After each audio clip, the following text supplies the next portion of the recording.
La mine des crayons de plomb est principalement constituée de graphite, un matériau découvert en Angleterre au milieu des années 1500 et qui a donné naissance à l'industrie du crayon. En 1795, un chimiste français inventa un nouveau type de mine fait de poudre de graphite et d'argile cuite au four, permettant ainsi la fabrication de mines de différentes duretés.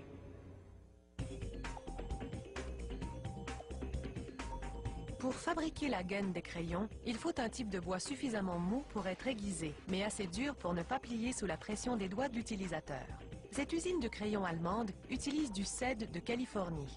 Ce bois arrive déjà scié en planchettes de 18 par 7 cm d'une épaisseur de 5 mm. Une par une, les planchettes passent sous une énorme roulette qui y trace des rainures. Celles-ci formeront la cavité qui accueille la mine au centre du crayon. La prochaine machine emplit les rainures de colle, une formule spéciale légèrement élastique. La mine est ainsi coussinée et risque moins de briser dans la cavité.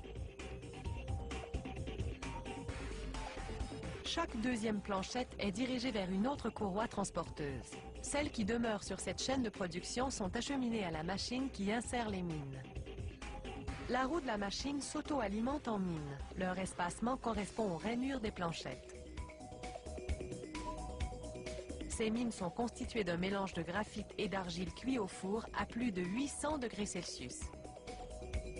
Le procédé est le même pour les crayons de couleur.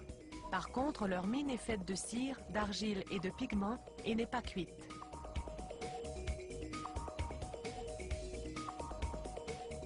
Pour ce qui est des planchettes qui se sont retrouvées sur l'autre courroie transporteuse, un bras automatisé les retourne une à une. Chacune glisse ensuite sur un applicateur de colle et se retrouve sur une des planchettes contenant des mines de l'autre courroie. Toutes ces étapes ont mené à la confection de ce qui est en fait un sandwich à la mine.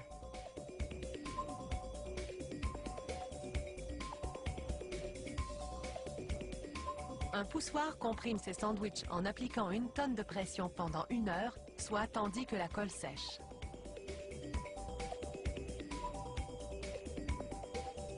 Ne reste plus qu'à découper les sandwichs en crayon.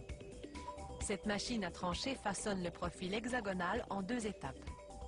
Tout d'abord, la lame supérieure découpe 3 côtés en haut, puis la lame inférieure en découpe 3 autres en bas. Dès que la partie inférieure est usinée, les crayons se détachent.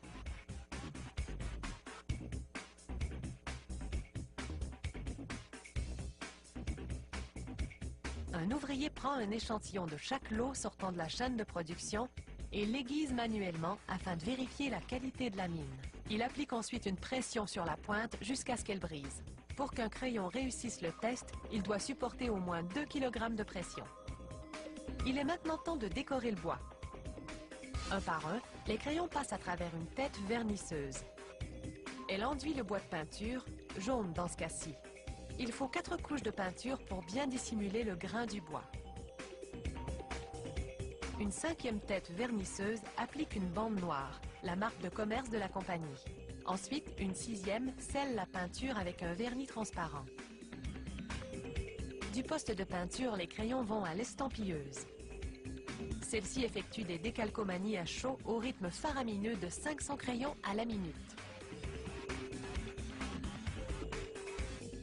Dernier arrêt, la machine qui pose la gomme à effacer.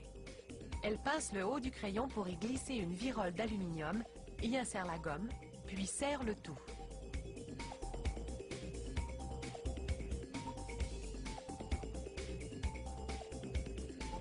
Les crayons européens ont plutôt un bout peint qui indique la dureté de la mine. Après une couche de scellant transparent, les crayons plongent plusieurs fois dans la première couleur, puis une fois sec dans la deuxième. La couche finale est un vernis ultra brillant. Les crayons sont maintenant prêts à rouler sur un tambour à affûter pour être aiguisés.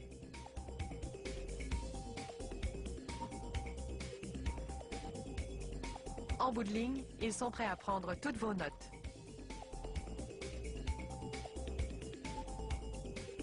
Aussi décoratifs qu'utiles, ces crayons contemporains ont vraiment bonne mine.